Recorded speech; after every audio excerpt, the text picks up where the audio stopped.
আসসালামু আলাইকুম এভরিওয়ান, টক ঝাল মিষ্টি রান্না চ্যানেলে আরেকটি নতুন রেসিপি দেখার জন্য সবাইকে জানাচ্ছি অনেক অনেক স্বাগত। আজকের পর্বে আপনাদের সাথে শেয়ার করব স্পাইসি চিকেন ফ্রাই, সাথে থাকছে সুইট চিলি সস। এই স্পাইসি চিকেন ফ্রাই যেরকম বানানো সহজ, খেতে কিন্তু ভীষণ মজাদার। আপনি চাইলে বিকেলের নাস্তায় এরকম একটি স্পাইসি চিকেন ফ্রাই রাখতে পারেন, খেতে ভীষণ মজাদার। আশা করছি পরিবারের সকলের অনেক অনেক পছন্দ হবে। চাইলে বাচ্চাদের টিফিনেও কিন্তু দিতে পারেন, বাচ্চারা চিকেন খেতে ভীষণ পছন্দ করে। আশা করছি আমার আজকের রেসিপি সকলের কাছে ভালো লাগবে। রেসিপিটি ভালো লাগলে অবশ্যই চ্যানেলটি সাবস্ক্রাইব করে নিয়মিত চ্যানেলের সাথেই থাকবেন। একটি লাইক, একটি শেয়ার, একটি কমেন্টস করবেন। তাহলে চলুন দেরি না করে মূল রেসিপিটা একবার দেখে নেই। এখানে আমি 1 কেজি পরিমাণ ব্রয়লার চিকেন নিয়েছি। আপনারা কম বা বেশি করে নিতে পারবেন, কোনো সমস্যা নেই।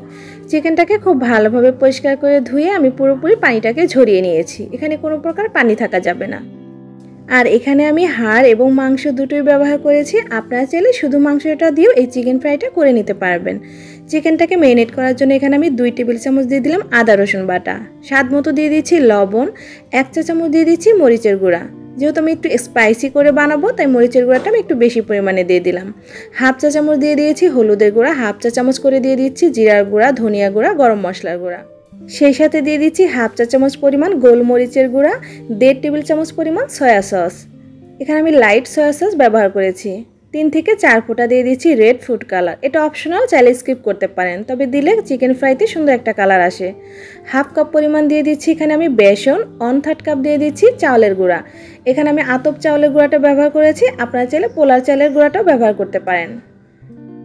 চিকেন ফ্রাইতে অবশ্যই চাউলের গুঁড়াটা ব্যবহার করবেন বেসনের পাশাপাশি, তাহলে এই চিকেন ফ্রাইগুলো খুবই ক্রিস্পি হবে আর খেতেও কিন্তু ভীষণ টেস্টি হবে। খুব ভালোভাবে হাত দিয়ে বা সবগুলো উপকরণ আমি মেখে নিব।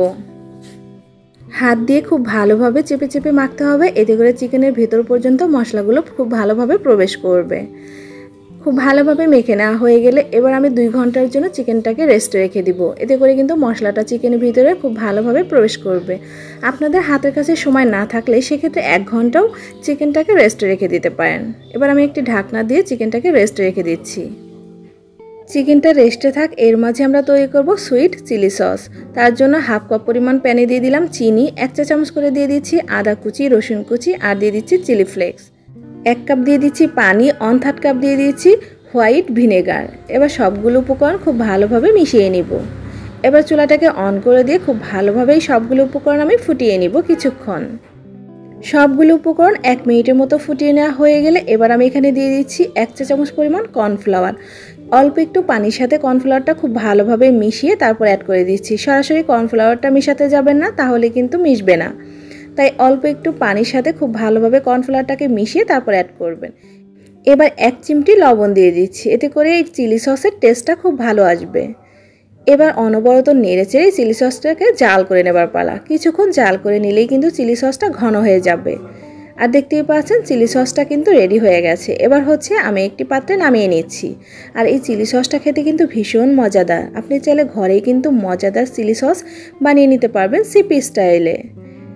2 ঘন্টা পর আমি চিকেনটাকে খুব ভালোভাবে আবারও মেখে নিচ্ছি। মশলার সাথে খুব ভালোভাবে মেখে নেওয়া হয়ে গেলে এবার আমি চিকেনটাকে ফ্রাই করে নেব। আপনি চাইলে এই পর্যায়ে ডিপ ফ্রিজে চিকেনগুলো সংরক্ষণ করতে পারেন। ছড়ানো একটা ট্রেতে এই চিকেনগুলো রেখে তারপর যখন কিছুটা শক্ত হয়ে যাবে, ওই পর্যায়ে হচ্ছে একটি এয়ারটাইট বক্সে আপনি ভরে রেখে দিতে পারবেন 1 মাসের জন্য ডিপ ফ্রিজে। যখন প্রয়োজন হবে শুধু তেলে ভেজে নেবেন। তো আজকে আমি কিছু চিকেন ফ্রাই করে দেখাচ্ছি। পরিমাণ মতো তেল দিয়েছি আর চিকেনগুলো দিয়ে দিয়েছি, তবে চিকেনগুলো ডুবো তেলে ভাজলে চিকেন ফ্রাইটা বেশি ক্রিস্পি হয়, তাই চেষ্টা করবেন একটু বেশি পরিমাণে তেলে এই চিকেনগুলো ভেজে নেওয়ার জন্য। এক পাশটা যখন কালার চলে আসবে ওই পর্যায়ে হচ্ছে উল্টে দিতে হবে। এরকম কয়েকবার উল্টে পাল্টে মিডিয়াম আঁচে চিকেনগুলোকে খুব ক্রিস্পি করে ভেজে নিতে হবে, তাহলে দেখবেন এই চিকেন ফ্রাইগুলো খেতে ভীষণ টেস্টি হবে। তবে আপনি হাই হিটে চিকেনগুলো ফ্রাই করতে যাবেন না, তাহলে কিন্তু চিকেনগুলো খুব হার্ড হয়ে যাবে, খেতে ভালো লাগবে না। তাই চুলা আঁচটাকে মিডিয়ামে রেখে চিকেনগুলো খুব ভালোভাবে ক্রিস্পি করে ভেজে নেবেন, তাহলে দেখবেন চিকেন ফ্রাইয়ের আসল টেস্টটা আপনি পাবেন। তো চিকেনগুলো আমি খুব ভালোভাবে ভেজে নিয়েছি আর দেখতেই পাচ্ছেন চিকেনের কালারটা কতটা সুন্দর আসছে। ঠিক এরকম কালার করে চিকেনগুলোকে ভেজে নেবেন। আমি একটি সার্ভিং প্লেটে নিয়ে নিচ্ছি। আর এই চিকেন ফ্রাইগুলো দেখতে যেরকম লোভনীয় ছিল, খেতেও কিন্তু ভীষণ মজার ছিল। উপরে আমি একটু সাদা তেল দিয়ে দিচ্ছি, এতে করে দেখতে সুন্দর লাগবে। আর সাথে থাকছে sweet chilli sauce. Sweet chilli সসের সাথে চিকেনটা খেতে কিন্তু ভীষণ মজার ছিল। চিকেনের ভিতরে সফট আর বাইরে ক্রিস্পি, খেতে দারুণ ছিল। আপনি বিকেলের নাস্তায় কিংবা মেহমান আপ্যায়নে বা বাচ্চাদের টিফিনে দিতে পারবেন। এটা খেতে ভীষণ টেস্টি। আশা করছি আমার আজকের এই চিকেন ফ্রাই রেসিপিটি আপনাদের কাছে ভীষণ ভালো লেগেছে। ভালো লাগলে চ্যানেলটি সাবস্ক্রাইব করে নিয়মিত চ্যানেলের সাথেই থাকবেন। একটি লাইক, একটি শেয়ার, একটি কমেন্টস করতে ভুলবেন না। আর এরকম স্পাইসি চিকেন ফ্রাই খেতে আমাদের সবারই কিন্তু খুব ভালো লাগে। আশা করছি এই রেসিপিটি দেখে আপনারা একবার হলেও ট্রাই করবেন। সবাই ভালো থাকবেন, সুস্থ থাকবেন। আজকের মতো এখানেই বিদায় নিচ্ছি। আল্লাহ হাফেজ।